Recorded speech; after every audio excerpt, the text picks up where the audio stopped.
Hey my friends, welcome back to Realm Natura. You guys have seen there's a lot of changes. We're going to get to that in another video. But today, isopods are coming. These aren't just your regular run-of-the-mill isopods. These are some pretty exceptional isopods that are coming. So before we can even get started, we have to get them set up. So let's get to it.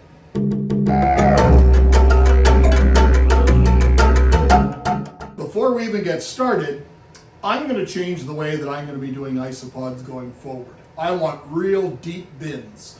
So what we've done is I've gone and gotten some of these real tall totes. These are actually from IKEA.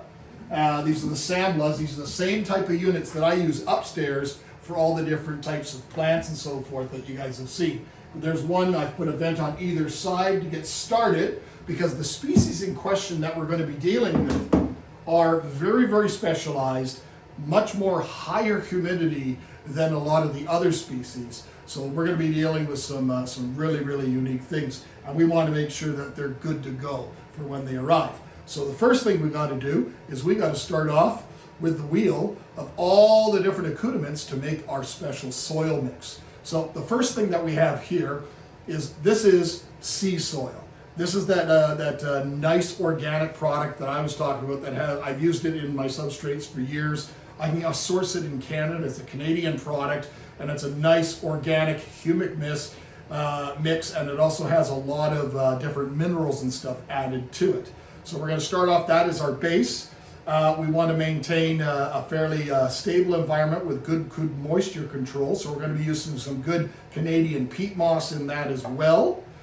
As we want to maintain the stability of the environment and we want to control the calcium and the pH of that environment, we want to make sure it retains a slight bit of alkalinity so it doesn't go sour on us too quickly. So we are going to be using, this is a product that is sold in the aquarium industry. This is aragonite, and this is basically a crushed up coral type product. But you can use calcium carbonate, which we've used in our mixes many times as well. One of the main components that I always use is this is a living culture itself. So as I talked about earlier, we want to maintain and get those live biologicals. If you've ever kept an aquarium, you know in an aquarium that you have to go through that cycling when you set up an aquarium, and that requires that you basically start off really slowly. You inoculate that system with some bacteria, and that bacteria is going to start to flourish. Well, this is a living system. It's moist, and I maintain it indoors in one of my totes. This is that white wood product, and this is not only is this a food source, but this is also something that will add a lot of those biologicals to the environment as well. Because we want to control anything, we're going to be using a nice good quality charcoal. This one in fact is actually biochar. That's broken down into small pieces. That acts as a sweetener that will absorb any of the sort of byproducts, the waste products and gases and so forth within that product. And then as always, we're going to have some good quality natural forest moss. We've got lots of that. And then we're going to always have all sorts of different types of leaf litter. So the first thing that I did is all my mosses and my lichens and different types of things like that that are important or integral to the environment for these particular types of isopods, I've gone and soaked those. They're down here on the floor, but I've gone and soaked those in water. Now, I could have used ordinary tap water for me because I do not live in an urban center. We do not have chlorine. We do not have chloramine, but we have just good quality well water. And the thing that I did is instead of using just well water is I went and did a water change in one of my aquariums, and I cleaned out some of the filter media. So that is what this water is here. We have a whole bucket of it here, and this is what the mosses and the lichens and everything is sitting in. And this is the water that I'm actually going to be using because it starts off as reverse osmosis water when I'm working with some of the different delicate species of fish and so forth in my basement in the fish room. But this is going to contain a lot of those living biologicals. So right now we're currently soaking all those mosses, all those lichens and everything in that product. And the other thing that you can do is this is a type of living bacterial product. This contains all the different mycorrhizal inoculants. So this is an incredible product. I've ordered this off of Amazon, and I'm sure it's certainly available at any really good garden center that specializes in trying to do things bioactively, and it stimulates root growth and so forth. So yes, it's sold primarily in the plant industry, But for us, it has incredible benefits as well as inoculating these environments and making sure that they're stable enough to be able to host and handle the bioload that these animals are going to produce. So let's go ahead and get them all mixed up. This is the components of my basic mix. Keep it secret. Keep it safe. All right, so we're going to be starting off with a brand new tub. I've already shown you guys the thing, the vents and so forth. Lots and lots of very deep substrate.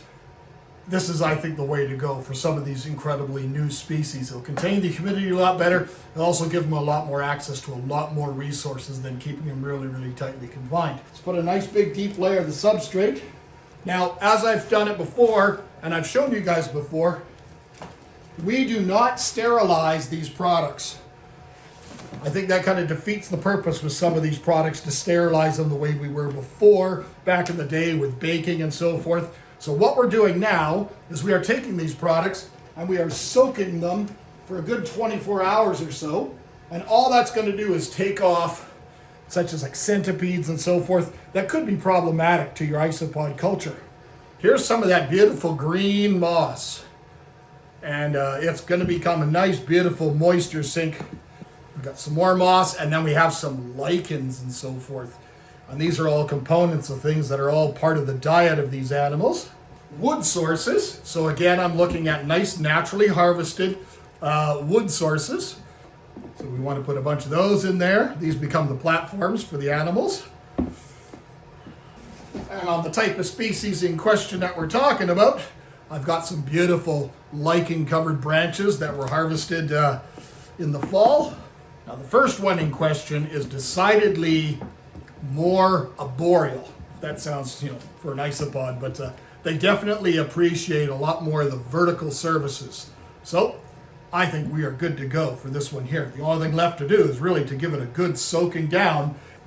Now you guys have seen me, I use reverse osmosis only. The reason I use reverse osmosis is because where I live in the country, my water is in a well. And my well water is decidedly very, very hard. And it has other sort of components to it. So if I'm using reverse osmosis water, and I use it for the fish as well, is that way I can manufacture the water to be whatever I want it to be. Because reverse osmosis is completely inert. It takes all the hardness out, strips it out completely, and gives you chemically inert water with a pH of 7, which is right in the middle, so it's balanced. And then the one thing that we need to do is we need to stabilize reverse osmosis. So by having different minerals and so forth and things in here, and it has a nice balance, all these things together will create a perfect environment that'll stabilize. So there you guys have it. You got a nice stable environment, tons and tons of organic matter, which becomes the food source for this particular species in question. We've got a lot of different vertical surface as well, and all that stuff on them is food. And then I also have back here, I have another bucket full of aquarium water, and that's been sitting overnight, and it is full of leaf litter. So we're going to go and add a bit more leaf litter to this as well. And this is also all contains all those biologicals.